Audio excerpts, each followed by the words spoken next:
bought a used mobile home so we can start living debt free. And I'm going to give you the cost breakdown of how much everything costs. Okay, this is not in no particular order. It's just everything that I remember. So first things first, our land, we got our land. I inherited the land, so the land was free. The biggest thing was the septic tank. My aunt used to stay on this plot of land, so she already had a septic tank, so that one was free to us as well. Now let's get into the money. The land clearing, $2,500. The water line setup, $2,500. Zoning permit, $60. Our septic permit, $50. The mobile home, electric, and plumbing permit, $300. Now this might be different depending on your county and your zoning, so just check that out yourself. We had to get a tax/moving permit. We didn't, the previous owners didn't owe back taxes on this mobile home, so we only had to pay $80 for the moving permit. Mobile home delivery was $3,800. And then we had to pay an additional $300 because it fell off of the hitch. So we had to pay the welder $300, which totaled out $4,100. The flooring in the house was $600. Our mailbox was $50. Our front door, $400. The title to get it transferred into our name was $60. We bought a dishwasher, $300. The temporary light pole was $400. Let's see, the cabinets, $500. We paid our contractor/cousin $9,485 for labor and some material. The countertop, we paid $200. The steps for front and back was $560. The paint for the inside of the house, including the trim, was $400. To get the septic tank pumped, it was $250, but we didn't have a lid, so we had to pay an additional $75, which totaled out to $325. And then, let me see, the mobile home itself was $4,000. We had to pay to get it, the electric rewired, which was an additional $2,000. And then the underpinning was $900. And the labor was $1,200, which was a total of $2,100. So in total, we paid $28,970 to start our debt-free living journey. Hey guys, welcome back to the channel. So with the high cost of living across the board, people are looking for alternatives, and it doesn't look like that help is coming from the government and builders. I want to know, what do you think about what this young lady is saying?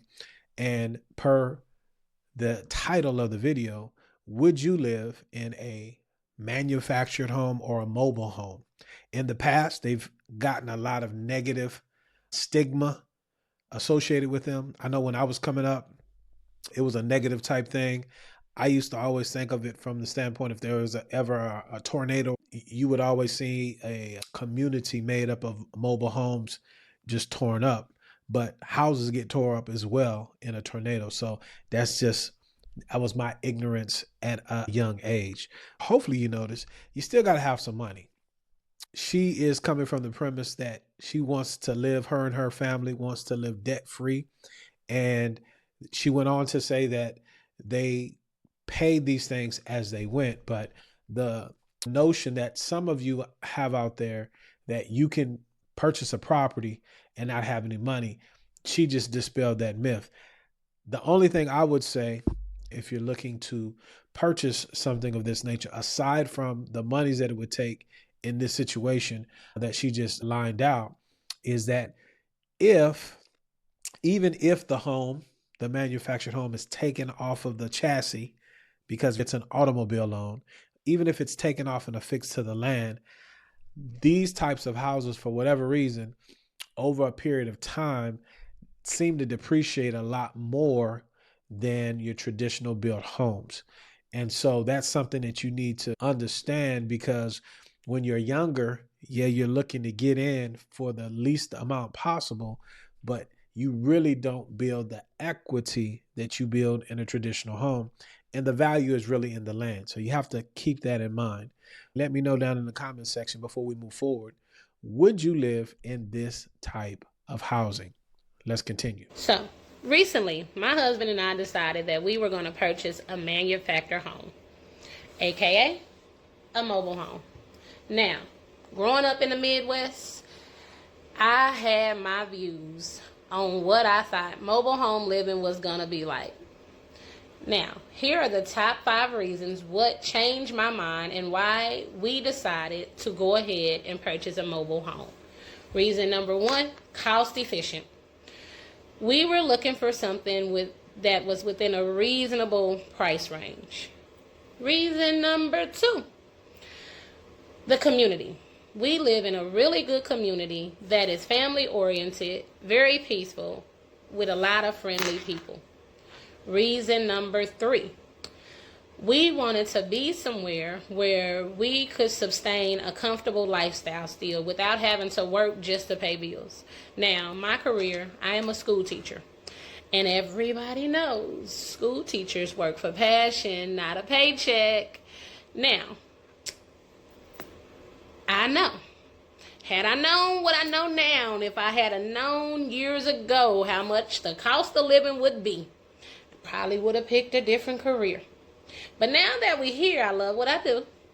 But the pay that we're making as school teachers is not putting a dent in today's economy.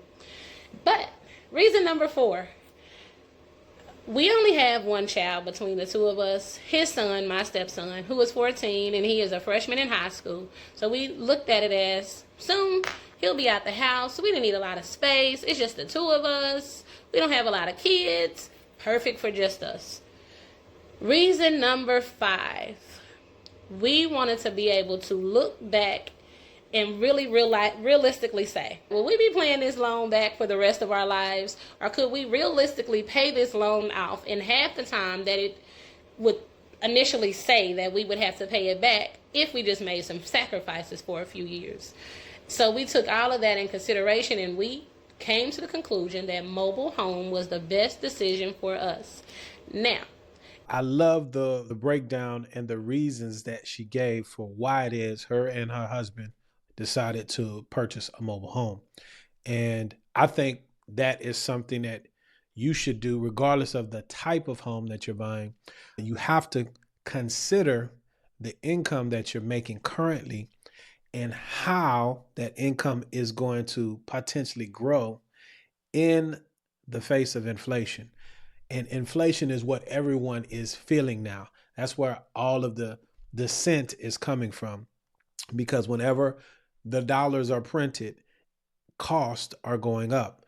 And the beneficiaries of those costs are assets. As I alluded to before, manufactured homes are not those types of assets. The value is going to be in the land.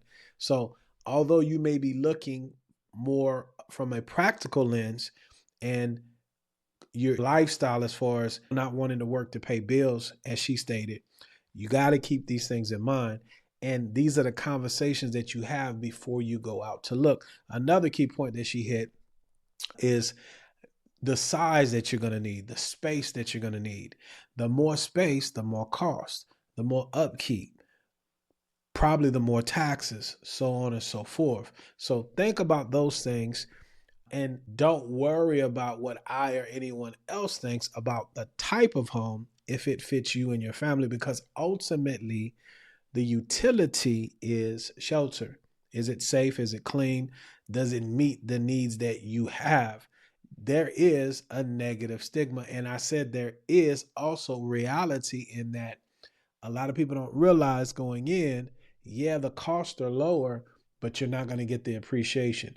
Number 2, in the past, it's been a smaller population of people that want to live in those types of homes, but that could be changing going down the line. And so for me, it's more of it seems like a great investment vehicle just from some of the research that I'm doing. But again, what say you guys? Because home ownership is at stake. Even in this instance, I think if you buy something and it doesn't appreciate, as you get older, she said I think she said 41. If you keep living, you're going to get older.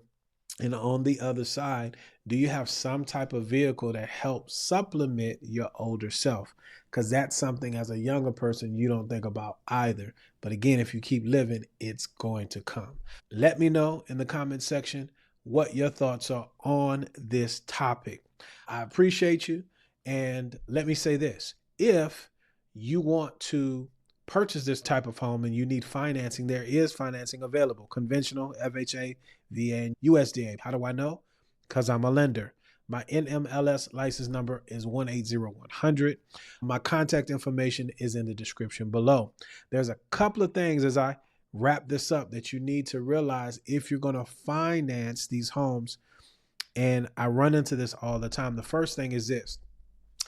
The home must be real property, meaning you have to take the wheels off and it must be affixed to the land properly. 1976 or newer and a certain size. Some people say you can't do single wides. That's not the case. Reach out because it's a case by case, but single wide, 1976 or newer, affixed to the land, okay? And they cannot have been moved more than once, meaning when it left the dealership where it was purchased, it was affixed to that land where it is currently sitting and not having been moved again.